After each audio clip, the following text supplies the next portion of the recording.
ជំរាបសួរខ្ញុំមកខំបញ្ញរីជាសិស្សថ្នាក់ទី7នៃសាលាអន្តរជាតិ KCE ថ្ងៃនេះខ្ញុំសូមមកនិយាយអំពីរឿងមួយដែលមានចំណងជើងថារឿងក្អែកស្រុកបង្រៀនក្អែកព្រៃ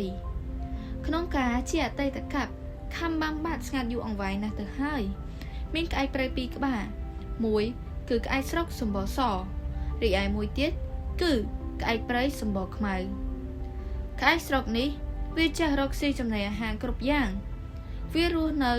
ដោយសារតែលួចឆក់ប្លន់ចំណីអាហារអ្នកស្រុកស៊ីរាល់ថ្ងៃមនុស្សណាទុកចំណីអាហារមិនប្រយ័ត្នវាលួចពាំទៅស៊ីមួយរំពេចថ្ងៃមួយក្អែកស្រុកហើររកស៊ីតាមធម្មតាបានជួបនឹងក្អែកព្រៃហើយសួរថាបងក្អែកព្រៃឯងរកស៊ីរបៀបណារាល់ថ្ងៃក្អែកព្រៃឆ្លើយថាខ្ញុំសពថ្ងៃរកស៊ីតាមសមាជីវរមិនលួចឆក់ប្លន់របស់គេដើម្បីចិញ្ចឹមជីវិតនោះទេបងក្អែកស្រុកឯងរកស៊ីតាមរបៀបណាក្អែកស្រុកឆ្លើយថារកស៊ីតាមរបៀបបងឯងហ្នឹងណា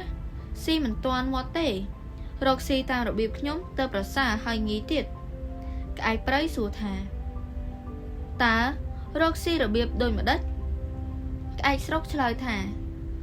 នៅពេលព្រឹកមើលតែមនុស្សម្នាគេហាត្រីទុកដោយធ្វើប្រហែសផ្លិចត្រចៀកគេដើរទៅនេះទៅនោះអស់ខ្ញុំបោះពួយផ្លែតទៅឆក់យកមកភ្លាមហើយហើរទៅស៊ីលើចុងឈើឯណោះក្អែកព្រៃថាអូអញ្ចឹងខ្ញុំមិនដែលរកស៊ីរបៀបនេះទេបងឯងប្រយ័ត្នដោយពាក្យចាស់ពោលថាលួចគេវាក្រាន់ប្រយ័ត្នគេទាន់វាក្រែណាបងក្អែកស្រុកថាបើបងក្អែកព្រៃឯងទៅលជាមួយខ្ញុំម្ដងមើលតើវាក្រាន់ឬវាក្រែថាហើយក៏នាំគ្នាអាហារសំដៅទៅរកភូមិដែលមានមនុស្សអាស្រ័យទៅដល់ពាក់កណ្ដាលផ្លូវបានឃើញអ្នកស្រុកដំណាម្នាក់ដាក់រទេះដាំបាយអាំងត្រីមួយដំបុកយ៉ាងឈ្ងុយគាត់ដាំបាយបណ្ដើអាំងត្រីបណ្ដើចូលទៅកាប់អូសក្នុងព្រៃក្បែរនោះបណ្ដើនៅក្បាលគាត់មានក្រមាមួយផងក្អែកស្រុកប្រាប់ក្អែកព្រៃថាបងឯងចាំធ្វើតាមបង្គាប់ខ្ញុំឆក់យកឆ្នោតក្បាលគាត់កាលណាគាត់ដេញខ្ញុំបងក្អែកព្រៃឯងចូលទៅឆក់ត្រីអាំងរបស់គាត់នោះមកភ្លាមក្អែកទាំងពីរជំនុំគ្នារួចហើយក្អែកស្រុកបោះពួយសំដៅទៅឆក់យកឆ្នោតក្បាលតានោះបានហើយហើរយ៉ាងលឿនតានោះក៏ខំរត់ដេញបង្អើយកឆ្នោតក្បាលវិញឯក្អែកព្រៃឃើញតាដេញបណ្ដើយកឆ្នោតក្បាលពីក្អែកស្រុកក៏ស្ទុះផ្លែតទៅយកត្រីអាំង